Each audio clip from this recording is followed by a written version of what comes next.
আছো? আমরাও কিন্তু বেশ ভালো আছি। হ্যাঁ, আমি পিঙ্কু আরও একটি নতুন ব্লগে তোমাদের স্বাগত জানাই। আজ হচ্ছে রবিবার, ঘড়িতে এখন বাজে 7টা। এখন থেকে তোমাদের নিয়ে আজকে ভিডিওটি শুরু করছি। যদি ভালো লেগে থাকে অবশ্যই একটি লাইক করো, আর যদি কোনো ভুল ত্রুটি হয়ে থাকে অবশ্যই কমেন্ট করে জানিও। আর আজ তো সব কাজ করে ঠাকুরতলা ধুয়ে ঠাকুরের সেবা দিয়ে চলে এসেছি একেবারে রান্নাঘরে। যেহেতু তোমার দাদাভাই আজ বেরোবে, ওই জন্য সকাল সকাল রান্নাটা করে নিচ্ছি। এখনের মতো রান্নাটা এখনের হবে, আর বেলায় যা হোক মাংস নিয়ে এসে আর তারপর রান্না করা হবে। যেহেতু রবিবার না হলে, রবিবার একটু মাংস না হলে একদম ভালো লাগে না, জানো তো। ওই জন্য এখন হচ্ছে ডিমের ঝোল, আমার ছেলের সব থেকে ফেভারিট রান্না। আমার ছেলে ডিমের ঝোল খেতে প্রচুর ভালোবাসে, জানো তো। মানে ডিমের ঝোল হলো মনে হয় 4বার ভাত খেয়ে নেবে এরকম অবস্থা। মানে ডিমের ঝোল দিয়ে মুড়ি, ডিমের ঝোল দিয়ে রুটি ও সব কিছু, মানে ডিমের ঝোল দিয়ে খুব পছন্দ করে। ডিমের ঝোলটা হচ্ছে সব থেকে ফেভারিট, জানো তো। ওর 5 বছরের জন্মদিনে ওর বাবা জিজ্ঞাসা করছে যে কী রান্না হবে। বলছে ডিমের ঝোল ভাত করবে। ওর বাবা বলছে লোক নিমন্ত্রণ করে যদি ডিমের ঝোল ভাত খায়, লোকটা আমাকে পেটাবে। মানে হচ্ছে এরকম ব্যাপার। ও ডিমের ঝোলটা এতটাই পছন্দ করে, যেমন আমি খিচুড়ি খেতে পছন্দ করি, ও ডিমের ঝোল খেতে খুব পছন্দ করে।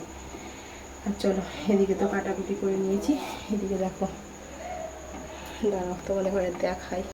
এখানে আলু কেটে নিয়েছি, এদিকে পেঁয়াজ, আর এদিকে দুটোতেই পেঁয়াজ। এটাতে হচ্ছে ভাজবো বলে পেঁয়াজ, আর এটা হচ্ছে ঝোল করবো বলে পেঁয়াজ কেটেছি। আর টমেটো ঘরে নেই গো, ধনে পাতাটা আছে, কাটা হয়নি। আর যেহেতু এবারের মতো হবে, ওই জন্য অল্পই আলু কেটেছি। আর কালকে যেহেতু আলুর দম করেছিলাম না, আলুর দমের আলুটা একটুখানি আছে, ওইটা এতে দিয়ে দেবো, নষ্ট করবো না, দিয়ে দেবো। চলো তাহলে সাথে থাকো, দেখতে থাকো ভিডিওটা পুরো। আমি রান্নাটা তাহলে ঝটপট করে নিই, কেন দেরি হয়ে গেছে। তোমার দাদাভাই 8:30 ট্রেনে বেরোবে। ওদিকে তো আমি ভাত চাপিয়ে দিয়েছি, আর আলুটা সিদ্ধ চাপিয়ে এদিকে বাসনগুলো আমি ধুয়ে নিচ্ছি। যেহেতু তোমার দাদাভাই কালকে টিফিন নিয়ে গেছিলো, টিফিনগুলো তো রাত্রিরে মাজা হয়নি, আর টিফিনগুলো একবারে মেজে নিলাম, আর বাসনগুলো একেবারে ধুয়ে নিচ্ছি। মানে যতটা কাজ এগোনো যায় এই আর কি। ওদিকে তখন আলুটা সেদ্ধ হতে হতে আমার তো এদিকে সব পেঁয়াজগুলো কাটা হয়েই গেছে। ততক্ষণ আমি বাসনগুলো ধুয়ে নিই, তাহলে একটু সুবিধা হবে। আমি টিফিনগুলো ধুয়ে নিয়েছি। আর তোমার দাদাভাই টিফিন নিয়ে যাবে না, জানো তো। বললো আমি আজকে টিফিন নিয়ে যাবো না, আমি ওখানে খেয়ে নেবো। এবারে টিফিন একদমই নিয়ে যেতে চাইছে না, খালি বলছে ওখানে খেয়ে নেবো। আর ওখানে কী বলো তো, টিফিন নিয়ে গেলেও ওখানে সে খেতে দিচ্ছে না। ওরা বলছে যে না, এখানে খেতে হবে, এখানে খেতে হবে। ওই জন্য এবারে টিফিন বলছে যে দিতে হবে না। সেই টিফিন দিলেও না রোজ দিন ফেরত নিয়ে আসছে। সেই কষ্ট করে আমি টিফিন করে দিচ্ছি, আর না খেলেও সেটা আমার রাগ ধরবে না বলো। ওই জন্য আমিও বলেছি যে তোমাকে আর টিফিন নিয়ে যেতে হবে না, আর তোমার দাদাভাই বলছে টিফিন দিতে হবে না, আমি ওখানে খেয়ে নেবো। ওই জন্য আর তোমার দাদাভাইকে টিফিন দিইনি। আর হচ্ছে তো ডিমের ঝোল। আর ডিম ভেজে না ঝোল খেতে খুব ভালো লাগে, জানো তো। আমার সিদ্ধ করে ঝোল খেতে আমার একদম ভালো লাগে না, আর ছেলেও পছন্দ করে না। মানে আমি পছন্দ করি না যেহেতু, ও পছন্দ করে না। মানে আমি যেগুলো করতে পছন্দ করি সেগুলো ও পছন্দ করে, জানো তো। সিদ্ধ করে ঝোলটা একদমই ভালোবাসে না, টেস্ট লাগে না দেখবে। তোমরাও কে কে ভেজে ঝোল খেতে ভালোবাসো একটু কমেন্ট করে জানিও। আমার তো খুব পছন্দ ডিমের ঝোল, ছেলেরও পছন্দ, আমিও খুব খেতে পছন্দ করি। ডিমের ঝোল হলে তো আর কোনো কথা নেই, মানে মনে হয় কখন ভাত খাবো, কখন ভাত খাবো। আর এদিকে তো ভাত চাপিয়ে দিয়েছি। ভাতটা তো ওদিকে হয়ে গেছে, এদিকে ঝোলটাও হয়ে গেছে, জানো তো। ঝোলটা আমি নামিয়ে নিচ্ছি, নামিয়ে একটা ডিশে আমি জোড়াতে দিয়ে দেবো। যেহেতু অনেকটা গরম, তোমার দাদাভাইও উঠে পড়েছে, ও স্নান করতে চলে গেছে। ওই জন্য আমি বললাম যে না, একটু জুড়ো দিয়ে দিই, তাহলে জুড়িয়ে যাবে, তাহলে খেতে সুবিধা হবে। না হলে সেই ভাতটাও গরম, তারপর ঝোলটাও গরম হলে নয়, চান করে এসে খেতে অসুবিধা হয়। এসে বলবে কী গরম, কী গরম করবে। তার থেকে আমি একটু পাখার তলায় দিয়ে দিলে এটা জুড়িয়ে যাবে, তাহলে খেতে সুবিধা হবে। আর আজকে যেহেতু ডিমের ঝোল ভাত করবো, আজকে উঠতেও আমি লেট করেছি, একটু দেরিতেই আমি উঠেছি। আমি জানছি শর্টে কটে হয়ে যাবে। ডিমের ঝোল তো সব থেকে সহজ রেসিপি, মানে তাড়াতাড়ি হয়ে যায়। আসছে না, ও বিড়ালগুলো আসে।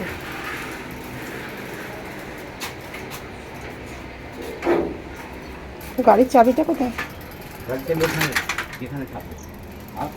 হুম,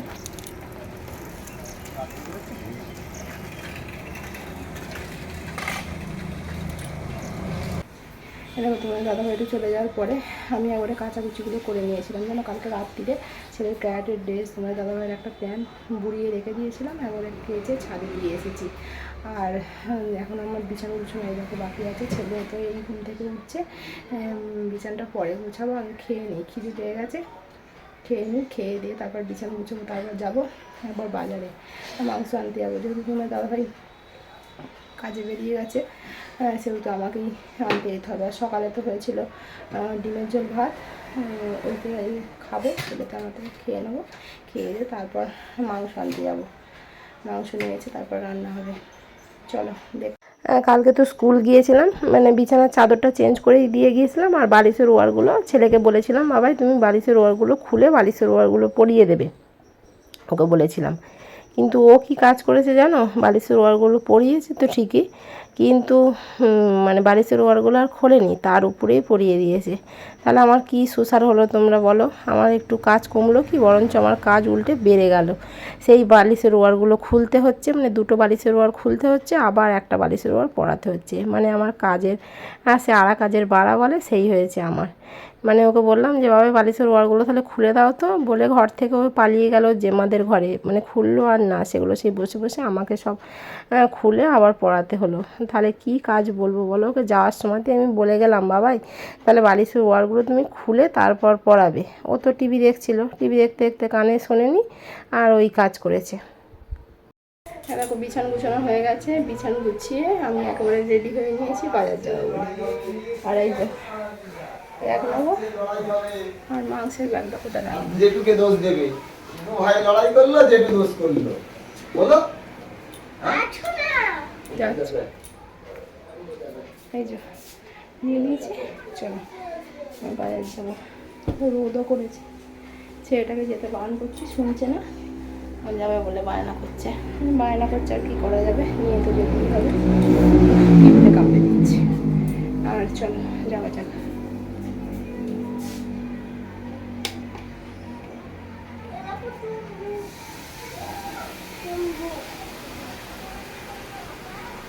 আর গাড়ির সিটটা তেতে গেছে বলে ছেলে দেখো তোয়ালে পেতে নিচ্ছে, না বসতে অসুবিধা হবে বলে।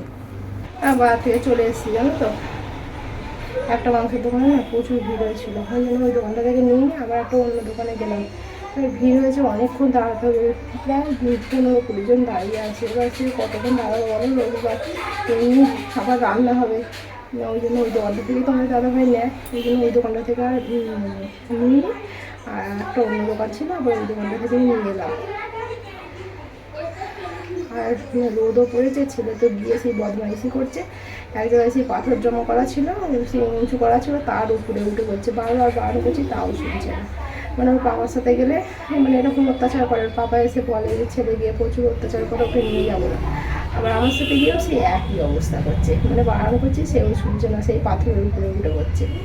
বলে তাড়াতাড়ি করে মাংসটা নিয়ে চলে এসেছি, আর মাংস নিয়ে এসেছি, আর পেঁয়াজ সব নিয়ে চলে এসেছি। এবার এই যে কাটাকুটি করবো, তারপর রান্না চালাবো, আর দেরি করলে হবে না। ভেবেছিলাম আজকে মেশিনে জামা কাপড়গুলো দেবো, কিন্তু ভাবলাম যে আজকে আর দেবো না, কালকেই দেবো। আবার তার উপরে দিয়ে গেছে আজকে কাজ, আজকে রবিবার, বেলায় রান্না, তার উপরে আজকে আবার এই যে মাংস নিয়ে ফিরছে, তারপর দিয়ে গেল কাজ। এই দেখো আজকে দিয়ে গেছে মার্কিসের কাজ, এগুলো করতে না একটু লেট হয়, এবার এই কাজগুলো দিয়ে গেছে। এবার এইগুলো কখন করবো বলো, আজকে তার টাইমই হবে না, আজকে কখন বসবো, রান্না হবে, আজকে সারাদিন ধরে রান্না মানে হতেই চলবে যাকে বলে। কেন এক তো হয়েছে সকালে রান্না, তার উপরে আবার হবে এই যে বেলায় আবার মাংস হবে, আবার রাত্রিবেলা রুটি হবে, এই সারাদিন ধরে আজকে খালি রান্নাই করে যাই, রান্নাই করে যাই, রান্নাঘর থেকে আজকে বেরোতে পারবো না। চলো দেখো কী কী এনেছি বাজার থেকে আজকে। নিয়ে এসে ধুয়ে নিয়েছি, আর এদিকে নিয়ে এসেছি হচ্ছে পেঁয়াজ, আর হচ্ছে ঢ্যাঁড়স, কালকে তরকারি করব, টকের ডাল আর ঢ্যাঁড়সের তরকারি খেতে খুব ভালো লাগে, আর ডিমের ঝাল আমার তো খুব ভালো লাগে। আর নিয়ে এসেছি শসা খুব একটা ভালো ছিল না, দুটো নিয়ে এসেছি, আর টমেটো নিয়ে এসেছি। একটা টমেটোই হচ্ছে কি বলছে কত 120 টাকা না কত কিলো। আমি বললাম দরকার নেই, একটাই নিয়ে যাই, বেশি নিয়ে যাব না, ওই জন্য একটা টমেটো নিয়ে এসেছি। এইগুলোই নিয়ে এসেছি আজকে। আর ধনে পাতা আছে ফ্রিজেতে, ধনে পাতাটা নিয়ে নিই, আর এইগুলোই নিয়ে এলাম। চলো রান্নাটা এবার সেরে নিই, আর দেরি করবো না, এবার সব কাটাকুটিগুলো করি। আর ছেলে তো বাজার থেকে এসে, আমি ছেলেকে বললাম যে তুমি চান করে নাও একেবারে, তুমি পুরো সেই পাগুলো নোংরায় ভর্তি হয়ে গেছে জানো তো, পুরো সেই ওই বড় বড় স্টোন চিপের উপরে উঠেছে আর পুরো পাগুলো সাদা হয়ে গেছে। আমি বললাম যে আর ঘরে ঢুকতে হবে না, তুমি একবারে শ্যাম্পু করে চান করে নেবো। একবারে শ্যাম্পু করে চান করে নিয়েছে, চান করতে গেছে, আবার বন্ধুরা এসছে ডাকতে খেলতে, আবার তাড়াহুড়ো করে স্নান করেছে করে আর এই যে খেলছে। খাওয়া দাওয়া তো সকালে হয়ে গেছে, ও খেলতে বসেছে, ওরা ক্যারাম খেলছে।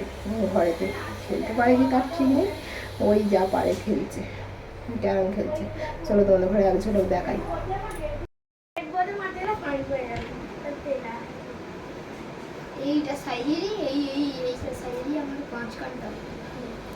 কালকে তোরা কি খেলছিলিস?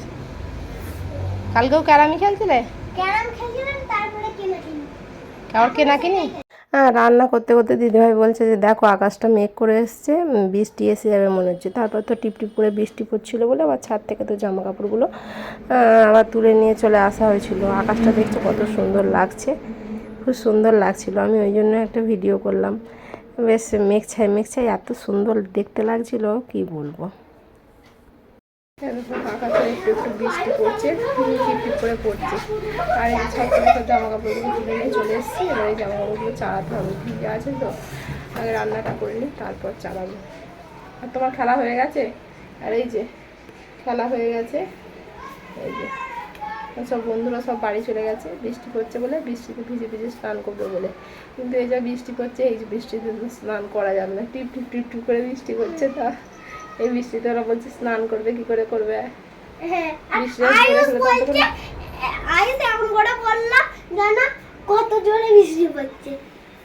বৃষ্টি তো পড়ছেই না, টিপ টিপ করে পড়ছে। কালকে তো রাত্রির বেলা মানে সন্ধ্যের দিকে একটু পড়েছিল, ভালোই বৃষ্টি হয়েছিল, কিন্তু ঠান্ডা তো একটু হয়নি। ওয়েদার তো সেই গরমই রয়েছে। যে বৃষ্টিটা হয়েছে একটু ওয়েদারটা ঠান্ডা হবে সে নয়, এত গরম, মানে গরমটা সে থেকেই গেছে, ঠান্ডা আর হয়নি। বাবা জামা কাপড়গুলো পরে গেলে পুঁততে দাও তো। চলো আমি রান্নাটা করে নিই, আর বক বক করলে হবে না, রান্না করতে হবে। বৃষ্টিটা একটুখানি পড়ুক তারপর তোমাদের ঘরে দেখো। হ্যাঁ, তারপরে জানো তো বৃষ্টিটা বেশ ভালো জোরে এসেছিলো, মানে জানা বৃষ্টি পড়ছে তার থেকে বেশি আকাশ ডাকছে, বিদ্যুৎ চমকাচ্ছে। আমি তো আবার তাড়াহুড়ো করে মানে টিভির জ্যাকগুলো খুলে দিলাম, ওয়াশিং মেশিনের জ্যাকগুলো সব খুলে দিলাম জানো, যা আকাশ ডাকছে। আর তারপরেই দেখো মুষলধারে কিন্তু বৃষ্টিটা আরম্ভ হয়ে গেছিলো। আর আমার এখানটা পুরো দেখো জলে ভর্তি হয়ে গেছে, গেটটা দেওয়া ছিল না, এবার আমি রান্নাঘর থেকে এতটা বুঝতে পারিনি। আর এখানটাও অনেকটা জল জমে গেছে। বৃষ্টিটা বেশ ভালোই হয়েছিল, কিন্তু আর একটু আধা ঘন্টার মতো হলে না ওয়েদারটা যদি একটু ঠান্ডা হতো তো হতো। এই বৃষ্টিতে তো ঠান্ডা তো হওয়ার থেকে গরমটাই বেশি হবে। এই বৃষ্টিতে না ভিজতে কিন্তু খুব ভালো লাগবে, কিন্তু সকালে তো স্নান হয়ে গেছে, আর কি করে ভিজবো বলো? আর ভিজলেও হবে বলো? ভিজলেই তো শরীর খারাপ ধরে যাবে সঙ্গে সঙ্গে, আর আমি ভিজলেই ছেলে বলবে আমিও ভিজবো। তার থেকে বৃষ্টিটা দেখেই উপভোগ করা যাক, তাই না? অনেক দিন পর বৃষ্টির দেখা পাওয়া গেছে। রান্না তো আমার হয়েই গেছে, এই যে মাংস ফুটছে, এবার নামিয়ে নেবো। আর এখানে শসা পেঁয়াজ কেটে নেবো, ছেলে তো খাবে না, আমি খাবো। আজকে শুধু মাংসের ঝোল ভাতই হবে, আর কিছু হবে না। দেখো অত বৃষ্টি হলো তো, বেশ ঝমঝম করে ভালোই বৃষ্টিটা হলো, আবার এখন রোদ বেরিয়ে গেছে, তাহলে কী করে ঠান্ডা হবে বলো? এত গরমেতে আর একটু বৃষ্টিটা হওয়ার দরকার ছিল, যেটুকু হয়েছে ভালো হয়েছে। আর 10-15 মিনিট হলে না একটু ভালো হতো, কিন্তু সে তো আর হলো না, আবার বেশি রোদ বেরিয়ে গেছে। জামা কাপড়গুলো নিয়ে আবার ছাড়ে দিয়ে আসতে হবে। এই জামা কাপড় তোলো আর নামাও, এই করতেই বিরক্তি লাগে জানো তো। সে ড্রেসটা তোমার ছিল, তারপর তুমি দাদা ভাই প্যান্টটা এখনও ভিজে আছে, আর জামা খাওয়াগুলো তোমার এখানে যেটুকু আছে ওই শুকিয়ে যাবে, পাখা খাওয়ায়, কিন্তু ওইগুলো আমাকে একটু দিয়ে আসতে হবে, কিন্তু রোদ বেরিয়ে গেছে। আর ঘরের সামনে মধ্যেও না জল জমে গেছে, তোমাদের দেখানো, ওখানটা ঝাঁট দিতে হবে, নাহলে ওখানটা পামো ছাড়া রাখা যাবে না। আর এদিকে মাংসটা হয়ে গেছে, বেশ ঘড়িতে বাজে 1:30 বেজে গেছে। আর সকালে যেহেতু ভাত খাওয়া হয়েছে, অত খাওয়ার চাপ নেই, খাওয়া হবে। এখানে এবার নামাবো, নামিয়ে তারপর বাসনগুলো মাজবো, রান্নাঘরে মুছবো, ঘরদোরগুলো ঝাঁট দিয়ে তারপর একবারে খেতে যাবো। চলো দেখতে থাকো ভিডিওটা। রান্না করে তো বাসনগুলো ধুয়ে আমি গ্যাসটা তো একেবারে পরিষ্কার করে নিচ্ছিলাম, কেন মাংস হলে দেখবে গ্যাসটা কীরকম মানে এত নোংরা হয়ে যায়, মানে কথা কি বলবো, সেই তেল চিটে নোংরায় পুরো সেই ভর্তি হয়ে যায়। আর গ্যাসটা নোংরা পড়ে থাকলে না মানে অন্য কিছু করতেও ইচ্ছা করে না। আমি ভাবলাম যে না, আগে গ্যাসটা পরিষ্কার করে মুছে নিই, তারপরে একেবারে খেতে যাব। যেহেতু সকালে ভাত খাওয়া হয়েছে, অতটা মানে খিদেও সেরমভাবে পাইনি। তারপর ছেলেকে জিজ্ঞাসা করলাম যে বাবাই তুমি এখন খাবে? বললো না, তুমি আগে কাজ করে নাও, তারপরে একেবারে খাবো।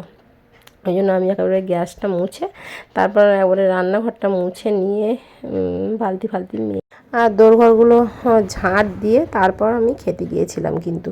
আর এদিকে আমি দেখো জানলাগুলোও না মুছে নিচ্ছি, জানো তো। জানলাগুলো যেহেতু ওই জলের ঝাপটা আছে, তারপরে রান্না করে তেল চিটেগুলো ওতে সেই ছিটকে যায়, তো একটু মুছে নিলে কী হয়, রান্নাঘরটা মানে জানলাটা পরিষ্কার থাকে। রোজের রোজের মুছে নিলে, না হলে সেই তেল চিটে নোংরা পড়ে যায় না, মানে তুলতে খুব অসুবিধা হয়। ওই জন্য একেবারে আমি যখনই রান্নাঘরটা মোছা হয় তখনই আমি তার সাথে জানলাগুলো একেবারে মুছে নিই। আর এদিকে তো আমি ভাত বেড়ে নিয়েছি, ছেলে আর আমার নিয়েছি। আর এদিকে শসা পেঁয়াজ আর লেবুটা কেটে নিয়েছি। আর স্যালাড না হলে জানো তো আমার একদম মানে মাংস দিয়ে ভাত খেতে ভালো লাগে না, একটু স্যালাড হলে বেশ ভাতটা খেতে ভালো লাগে। আর আজকে যেহেতু ছেলে আর আমি ভাত খাবো, জানো তো, রবিবার দিনকে না এই মানে 3 জনে তো প্রত্যেক সপ্তাহে খাওয়া হয়, এবারে 2 জনে খাবো, একটু মনটা কীরকম লাগছে।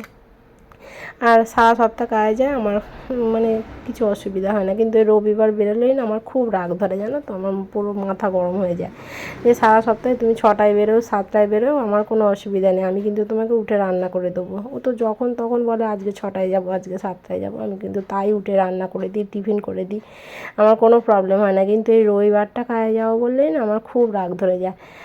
কিন্তু কিছু করার নেই, কাজ আছে, যেতে তো হবেই। গেল। আর এদিকে তো আমি ছেলের ভাতটা মেখে দিচ্ছি, আর মাংসটা আমি আমার ভাতের সাথে একটুখানি মুছে নিলাম, জানো তো। আবার ঝাল লাগলে বেশি খেতে চায় না, আর একা হাতে তো খাবে না। আমি বললাম তাহলে মাংস দিয়ে ভাত তুমি তাহলে একা হাতে খাও। বললো আমি তো একা হাতে খাবো না, তুমিই খাইয়ে দাও। বলে আমি খাইয়ে দিচ্ছি, আর তার সাথে তো আমিও খেয়ে নিচ্ছি। আর অনেকটাই বেশ বেলা হয়ে গেছিলো, জানো তো। 2:05-10 হয়ে গেছিলো। এরকম টাইমে তো আমাদের খাওয়া হয় না, আমরা তো সকাল সকালই খেয়ে নিই। ছেলে তো স্কুল চলে গেলে আমার খেতে একটু লেট হয়, যেহেতু ছেলে স্কুলে খেয়ে নেয়, আর আমার একা একা খেতে না ভালো লাগে না। সেই শুয়ে বসে দাঁড়িয়ে থেকে আমার সেই 2-2:30তেই খাই। আর রবিবার তোমাদের দাদাভাই বাড়ি থাকলে এতটা লেট করা হয় না। চলো, খাওয়া দাওয়া হয়ে গেছে। আর এই যে জামা কাপড়গুলো নিয়ে এবার ছাড়ে যাচ্ছি। জামা কাপড় ছাদে দিয়ে আসি। ছেলের এখনও খাওয়া হয়নি, ছেলে বসে বসে ওর মাংস খাচ্ছে, ভাতটা আমি খাই দিয়েছি, আর ওর মাংসটাও একা খাচ্ছে। দেখো কীরকম রোদ বেরিয়েছে, খালি দেখো কীরকম বৃষ্টি হলো, আর তারপরে এখানে রোদটা খালি দেখো। এই বর্ষাকাল আসছে, এবার জামা কাপড় দাও আর জামা কাপড় তোলো, এবার এই খেলাই আরম্ভ হয়ে যাবে, জানো তো। এটা বিরক্তি লাগে। আর এদিকে তো ছাদ থেকে আমি এসে আর জলটা একেবারে তুলে নিচ্ছিলাম। এই কাজগুলো একেবারে করে নিলে না তবে একটু ধীরে সুস্থে বসতে পারবো, জানো তো। না হলে সেই মনে হবে যে এইগুলো করা হলো না, ওইগুলো করা হলো না। ওই জন্য একেবারে জলটা আমি তুলে নিলাম, নিয়ে কয়েকটা বোতল আমি ফ্রিজে ঢুকিয়ে দিলাম। ফ্রিজের জল ডাইরেক্ট সেরকমভাবে আমাদের খাওয়া হয় না, জানো তো, মিক্সড করেই খাওয়া হয়। ছেলে মাঝে মাঝে মানে লুকিয়ে লুকিয়ে ডাইরেক্ট খেয়ে নেয়, কিন্তু ওর খাওয়া চলে না, কিন্তু তাও খেয়ে নেয়। দাঁড়াও, দেখো আমার ছেলে ঘরেতে কী করছে দেখছো। যখনই মানে দেখবো ওর কোনো সাউন্ড নেই, চুপ করে বসে আছে, তখনই জানবে ঘরে কিছু একটা কুকাজ করছে ও। মানে এই দেখো, দেখছো ও করছে, বেলুন ফুলিয়েছে, বেলুনটা ফুলিয়ে তাতে কি কালার করে রং করছে। একটা বাটিতে জল নিয়েছে, আর এই কালারগুলোকে খালি নষ্ট করছে, এখানে ওখানে দেয়ালে মানে রং করে করে নষ্ট করছে। সেই বায়না করে করে আমাকে আগে কিনে দেবে, আগে কিনে দাও করে করে কিনে। আর এই দেখো না কিরম বদমাইশি করছে খালি। এই জিনিসটা কতক্ষণ থাকবে তুমি বলো। আর এই যে কালার করছে, প্রতিভার শেষ নেই। খাতা ফাতা সব ছেড়ে দিয়ে বেলুনের উপরে যেটা মানে নষ্ট হয়ে যাবে সেই জিনিসটার উপরে ও কালার করছে। তার মানে তাহলে কিরম ছেলে, বুঝতে পারছো তো। আর এই দেখো বেলুনের উপরে একটা স্মাইলি এঁকেছে। ও খুব খুশি হয়েছে, বলছে দাঁড়াও আমি ফুলিয়ে দেখাচ্ছি ভালো করে। আর তারপরেই তো আমি বসে পড়েছিলাম কাজে। যে সকালেই বললাম না যে কাজ দিয়েছে মার্কিসের কাজ, মার্কিসের কাজটা করতে না একটু লেট হয় জানো তো, এতে আবার তাতাল করতে হবে। ওই জন্য আমি কাজে বসে পড়েছি। একটু দুপুরে তো শুতেও পারলাম না, সেই ভোর থেকে উঠে শোয়ারও টাইম পাইনি। একটু যে বসবো সেও মানে সময় নেই, এইগুলো করতে হবে। তাও তো এগুলো সব করতে পারিনি আজকে, আবার কালকেও বসতে হবে। আর একেবারে এগুলো করে বিকালে একটুখানি শুয়েছিলাম, আর তারপরে সন্ধ্যেবেলা ছেলেকে নিয়ে পড়তে বসিয়েছিলাম।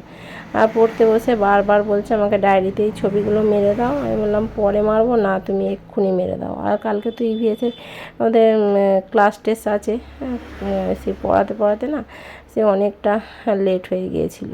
আর এই যে এইগুলো মেরে দিচ্ছি, ডায়েরিটা দিয়েছে অনেক দিনই, আমারই মারা হয়নি, মানে ইচ্ছা করেই মারা হয়নি। আর তারপরে একটা পেজ লিখতেও বাকি ছিল, সেইগুলো লিখে একেবারে ছবিগুলো তিনজনের মেরে দিলাম। তোমাদের দাদাভাই তো বলেছিল আজকে সকাল সকাল চলে আসবো, বললো। এবার আমি ফোন করছি, ফোন সুইচ অফ আসছে। ও কি বাবু চলে গেছেন ঘুমিয়ে ঘুমিয়ে, আমাদের স্টেশন ছাড়িয়ে আর দুটো স্টেশন পরে গিয়ে ঘুম ভেঙেছে। তারপর ওদিকে বসে থেকে থেকে আবার ট্রেন আসতে তারপর বাড়ি এসেছে, জানো এই কাজ হয়েছে। চলো আমার তো রুটি হয়ে গেছে, এখন বাজে হচ্ছে 10টা 15 এরকম বেজে গেছে, অনেকটা রাত হয়ে গেছে গো ছেলেটাকে পড়াতে পড়াতে। এই এসে রুটিটা করছি, রুটি করতে গিয়ে দেখো আমার কী অবস্থা, পুরো ঘেমে স্নান করে গেছি। চলো আর কথা বলবো না, ছেলের ঘুম ধরে যাচ্ছে জানো তো, এবার খেয়ে দিয়ে শুয়ে পড়বো। তাহলে আজকে ভিডিওটা এখানেই শেষ করছি। যদি ভালো লেগে থাকে অবশ্যই একটি লাইক করো, চ্যানেলটিকে সাবস্ক্রাইব করো। কালকে নিয়ে আসবো আবার নতুন একটি ভিডিও, ততক্ষণে তোমরা ভালো থেকো, সুস্থ থেকো এবং সাবধানে থেকো। বাই।